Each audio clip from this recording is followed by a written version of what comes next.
Christ of Nazareth. He is God. Created you, created me. It's Jesus!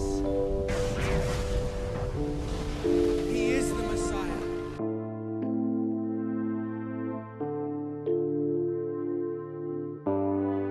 History isn't just written, it's sculpted, and to preserve the history of Jesus' appearance, figurines and sculptures have been made, but all of that has just changed. You know, if Jesus is saving people, I mean, I wouldn't stand in his way. Elon Musk's bold claim that Jesus is black, with proof provided, has shattered centuries of tradition. Think about it. Could the face you've been taught to revere be a total lie? What is Elon Musk's proof, and why was Jesus' image rewritten? Join us as we look into Elon Musk's proof that Jesus is black. Elon Musk's proof that Jesus is black. Elon Musk seems to constantly be making headlines by offering his own take on Jesus' teachings, adding an Old Testament twist. He claims Jesus was black, and he says he has proof to back it up. He points to the book of Daniel, where it describes the hair of the one to come, Jesus, as being like pure wool. Some say this means his hair was kinky. Then in the book of Revelation, it says Jesus' feet were like burnished bronze, which suggests he had brown skin. Joan Taylor, the author of What Did Jesus Look Like?, agrees, saying Jesus probably looked like modern-day Iraqis with dark brown hair and olive skin. So according to her, Jesus was likely a typical black man, not the blonde-haired, blue-eyed surfer dude we often see. But it raises some big questions. Was this misrepresentation on purpose? When did his image change? What you're about to hear might just change everything you thought you knew. Now there's a growing call for the black race to rise and reclaim what's rightfully theirs. History has often downplayed the contributions of black people to humanity and ignored the ancient power of the black race. The Bible doesn't directly say what Jesus' race or skin color was, but it leaves enough clues about his physical features. For example, we already mentioned Revelation chapter 1, verse 16, which says his feet were like burnished bronze, refined in a furnace. If you're not familiar, bronze is brown, and when it's heated up, it turns an even darker brown. Some might argue that the Arabic, Middle Eastern people of Egypt today, living in a hot desert climate with temperatures reaching 44 degrees Celsius in July and August, are also brown, but they're just tan, and their skin tone doesn't match the color of burnished bronze. But if Jesus was of Middle Eastern origin, his feet should be described as ivory, an off-white color, or something similar to a typical Middle Easterner's complexion. People of African descent are known to become darker with prolonged sun exposure due to the natural production of melanin, so Jesus, like other African-descended people, had to have been at least brown-skinned. To dig deeper, let's look at another Bible verse. Revelation chapter 1, verses 13 to 14, which says, "And in the midst of the lampstands, one like a son of man, clothed with a long robe and with a golden sash around his chest. The hairs of his head were white, like white wool, like snow. His eyes were like a flame of fire. Only black people's hair, when grown, resembles wool. The hair of Asians and Europeans is typically long, flowy, and wavy. Yet the image of Jesus we see worldwide shows him with blonde hair, though the Bible says his hair was white in color, wavy and long, while the Bible says it was woolly in texture. The interesting thing about finding proof in the Bible is that answers are often hidden in plain sight, right there for ages, but not many readers notice.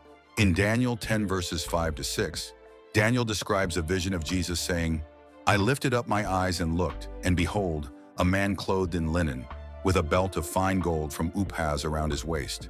His body was like beryl, his face like the appearance of lightning, his eyes like flaming torches, his arms and legs like the gleam of burnished bronze, and the sound of his words like the sound of a multitude." In this verse, not only are Jesus' feet described as bronze-like in color, but his arms and legs as well. The legs are the lower part of the body, from the hip to the feet, and the arms are the upper limbs, from the shoulder to the hands. This verse describes both his arms and legs as burnished bronze. And we all know that the arms and legs of any person are the same color as the rest of the body, which indicates Jesus was a black man. Not just once, but multiple times in the Bible, his feet are described as brown or bronze colored by different biblical figures. Another clue is found in Genesis 49 verses 10 to 12, which is part of the early biblical verses that foretell the birth of Christ. The passage mentions that the scepter will not depart from Judah, nor the ruler's staff from between his feet until tribute comes to him, and that he will receive the obedience of the people. It also describes him binding his foal to the vine and washing his garments in wine and his vesture in the blood of grapes. The most notable part is that his eyes are described as darker than wine. While dark eyes are common to all races, this description challenges the image of a blue-eyed Jesus that has been widely accepted for hundreds of years. 1 Corinthians chapter 11 verse 14 also states that nature itself teaches that long hair is disgraceful for a man. This verse points out that long hair was seen as unnatural for the ancient Hebrews, and that any attempts to make their hair longer artificially were considered going against the natural woolly texture of their hair. What's even more fascinating is that the Bible never gives any indication of Jesus having Caucasoid or European features. The portrayal of Jesus and the ancient Hebrews as white started becoming common during the Renaissance period, from the 14th to the 17th centuries, when artists began depicting biblical scenes with white figures. Unfortunately, this image has persisted since then. Based on the evidence from the Bible, it's much more accurate to say that Jesus Christ was black rather than attributing him to any other race. There's more. Historical evidence and icons of Jesus' blackness. The history of black Jesus icons actually dates back to the 14th century, and they have been preserved over time.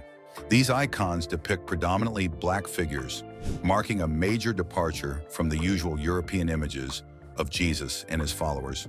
Museums have played an important role in keeping these artworks alive. The oldest known image of Christ, discovered in Syria around 235 after the death of Christ, shows him with short woolly hair and dark skin. This contrasts with the widely accepted Western depiction of Jesus as a fair-skinned man with wavy brown or blonde hair and blue eyes. The Bible's world existed before color prejudice, where black people were shown great respect. Jesus, though representing all races, had to belong to one race. What historical facts suggest that Jesus was black? This is where things become even more fascinating. It is a multicultural world. But one of the great tragedies over the past 400 years has been the creation of white supremacy by Europeans and white Americans. In doing so, they took control of images. During a visit to the Solovetsky Monastery, sacred and secular images of them were shown as victorious and positive, turning them white and casting black into a negative light. A black Jesus icon from the 16th century was presented to Vladimir Putin. This sparked his interest in these unique religious artifacts, leading to more efforts to preserve and promote them in Russia. Putin has strongly supported the preservation and recognition of black Jesus icons. His efforts have helped restore these icons and bring them into public awareness, showing their significance to Russia's cultural and religious heritage. It was only when we learned how to peel back the dark layers beneath the surface that the true beauty emerged, and it made them more visible and appreciated, even surprising Andrei Matus, who was in Moscow at the time. He once said that to understand the historical context of black Jesus icons, artists should come to Moscow to learn, not in Italy. We need to step back in time and explore early Christian art and aniconism during the first centuries of Christianity. Aniconism, the rejection of religious images, had a significant influence on Christian art. In the attempt to explain how black African Jesus became the blonde, blue-eyed, pale-skinned image used for white supremacy, some believe that Emperor Constantine made Christianity the official religion at the Council of Nicaea in 325 after the death of Christ, and launched a campaign to erase all black images of Jesus. Before Constantine, Christians of all races had already established the faith. Figures like Simon of Cyrene, Simeon called Niger, Rufus, Alexander, and John Dorada, the Ethiopian eunuch whose icon is displayed in a Russian Orthodox church in Michigan, are found in the Bible. Saints and martyrs like Perpetua and Felicity, Mary of Egypt, Anthony the Great, and Cyprian of Carthage were revered. For Constantine to rule a multiracial empire, listen to a Christological debate between two black men, and yet decide that their holy images were forbidden, doesn't seem like a legitimate belief. Black images of Christ, Mary, and the saints aren't anything new or rare in the Orthodox Church. The Copts in Egypt and the Ethiopians definitely had them. Even Greeks, Slavs, and Italians had these images in their churches, right alongside their most cherished icons. But when Muslims conquered the Byzantine East, the African Christian world got cut off from their European counterparts. So Eastern Europeans and Catholics started painting biblical characters to look like themselves. But here's the thing, this wasn't about racial supremacy until the transatlantic slave trade started in the 15th century, well after Emperor Constantine was out of the picture. When radical reformers broke away from the Roman Catholics, they made a point of destroying icons, and this included wiping out any non-European-looking images of Christ, Mary, and the saints. In the United States, which was pretty iconoclastic and Protestant, ancient black images of Christ weren't exactly going to fly in a slave-holding, segregationist society, but Eastern Orthodox immigrants held on to some of these images and even painted them in their churches, like the image of Saint Moses from the Holy Trinity Monastery in Jordanville, New York. But let's be real. Orthodox Christians were a tiny portion of the immigrant population in America, and their communities didn't mix much with the wider culture. So blaming Constantine for this just doesn't make sense. But black images of Christ and the saints didn't disappear completely. In fact, they stuck around in some Roman Catholic circles and were even more prominent in the Orthodox Church. If you step into most of these churches, you'll see full-sized icons of Mary and Jesus with shades of brown skin, looking like Drake or Lawrence Fishburne. Sure, their hair might be long and brown, but these icons are a world away from what one Russian Orthodox priest calls the truck stop Jesus. The first encounter with Orthodoxy at St. Cyprian of Carthage in Richmond, Virginia, revealed Christ and his mother darker than light-skinned people nearby. The icons of St. Cyprian and Moses seemed like they could be paintings of a father and son. The icon of Mary and child Jesus at Holy Cross Monastery in Wayne, West Virginia, features a very dark Mary and Jesus. During the Lenten fast, the icon of Mary of Egypt is venerated by all. Outside of Eastern Orthodoxy, the Copts and Ethiopians have plenty of these black images of Jesus and the saints that Constantine supposedly destroyed. Instead of keeping the myth alive that Constantine whitewashed Christianity, African Americans should visit Coptic and Ethiopian churches to see for themselves that the Orthodox faith has never lost its African roots. Visiting Eastern churches like the Antiochians, Greeks, Russians, and others also reveals icons of saints of all colors and races. The Orthodox Church may not be perfect when it comes to race, but there's no need to invent stories to make a point. The implications of the appropriation of Jesus' race. The way Jesus' image was taken and changed is one of the biggest intellectual thefts in history. It started around the 4th century AD, when Christians began painting Jesus to look like Greek and Roman gods to attract more followers. It was basically marketing, but it had a huge negative impact. The second greatest trick of white supremacy was making us believe that the man of the century looked like a perfect, blonde-haired, blue-eyed model, not a real original soul brother. The first trick was making us think we were inferior when we're definitely not, but that's not the point here. This change in how Jesus looked is important because imagery matters. When people see others who look like them in powerful or beautiful positions, they feel like they too can reach those heights. It's affirming, but living in a world where millions of Christians worship a blonde-haired, blue-eyed Jesus only lifts blonde hair and blue eyes up higher, making whiteness seem more important. But the truth is clear, that image is a lie. Jesus was black. Now let's face the elephant in the room. How did this appropriation happen, and what are its real consequences? Let's get in. While Jesus transcends race and skin color, the image of a white Jesus has real-world consequences. If you close your eyes and picture Jesus, chances are you'll imagine a white man. Without even realizing it, many have become followers of this white Jesus. Not only is this image wrong, but it also stops us from honoring the image of God in people who aren't white. Jesus likely had a darker skin tone, more like the olive skin that's common among Middle Easterners today. Biblical scholar James Charlesworth even says Jesus was probably dark brown and suntan. The first depictions of Jesus showed him with a brown complexion and an oriental cast.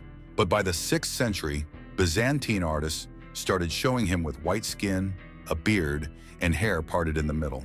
And this is the image that became the standard. During the colonial period, Western Europe spread its image of a white Jesus across the world. This version of Jesus shaped how many Christians understood his ministry and mission. In the 19th century, some Christians who wanted to justify slavery went out of their way to present Jesus as white. By ignoring his true identity as a dark-skinned, oppressed minority, slaveholders found it easier to justify the master-slave system and forget Jesus' mission to set the oppressed free, as seen in Luke chapter 4, verse 18. Now, some may argue that Jesus was neither black nor white because he was a Jew, but that argument is not true. As a Jew, Jesus was an ethnic minority in the Roman Empire. Jews were often marginalized by Romans, Greeks, and other groups in many cities under imperial rule. As a baby, Jesus became a target of ruler-sanctioned infanticide, fled to Egypt as a refugee, and experienced the exploitation of Roman tax collectors. Throughout his life, Jesus understood the struggles of belonging to an ethnic group whose culture, religion, and experiences were sidelined by those in power. Because Jesus was part of an ethnic minority, it challenges everyone to rethink who he really was and with whom he connected during his mission. When marginalized people gathered, Jesus was right there, not just because he helped them, but because he was one of them. Jesus didn't just care for victims of Roman violence, he was a victim of it. He didn't just care for refugees, he was a refugee. He didn't just care for the poor, he was poor. To Jesus, his ministry was deeply personal because he experienced the pain of being one of society's most marginalized people. Even more than how Jesus looked, it is clear from how he lived and died that he was a brother. He was not part of the dominant group. He was a revolutionary born into poverty and shut out from certain spaces. He spent his life on the run. As a child, he had to flee his home country to avoid being killed by the king. He faced constant oppression, with authorities spying on him and chasing after him. Despite all that, he still found time to share wisdom and enjoy wine with his friends. His story takes a turn when he is betrayed. He gets wrongfully arrested, and in front of a crowd, he is lynched. That sounds exactly like the life of a brother. The oppression he faced, the mistreatment by a government so afraid of him that it put him to death, all of it paints him as an outsider. Jesus' story mirrors the Black experience, where the system oppresses and destroys those who try to change the world. Think of Martin Luther King Jr., Malcolm X, Fred Hampton, and many others. When someone speaks out, the system tries to silence them. But just like those tragically lost in their communities, Jesus ended up with the ultimate mural, his image painted across the world. And yet, despite living that Black life, Jesus is now presented as the face of white supremacy. Imagery is important, so if you are a Christian and want to display an image of Jesus in your home, choose a Black Jesus. Everyone deserves to see Jesus as the beautiful Black man he was. He was a true revolutionary who rose from nothing to become brilliant, powerful, loved, feared, and ultimately unforgettable. One of the greatest people ever, a man who showed the world how to live right, would not support theft. Yet when Christian leaders promote that surfer dude image of Jesus, they are pushing dishonesty, stolen imagery, and the continuation of white supremacy. That false image does not belong in your home. What do you think about Jesus being Black? Who do you think is to blame for the misrepresentation of Jesus' race? Let us know your thoughts in the comment section below. If you enjoyed the video, make sure you like, share, and subscribe. Also, click the next video shown on your screen. You will enjoy it.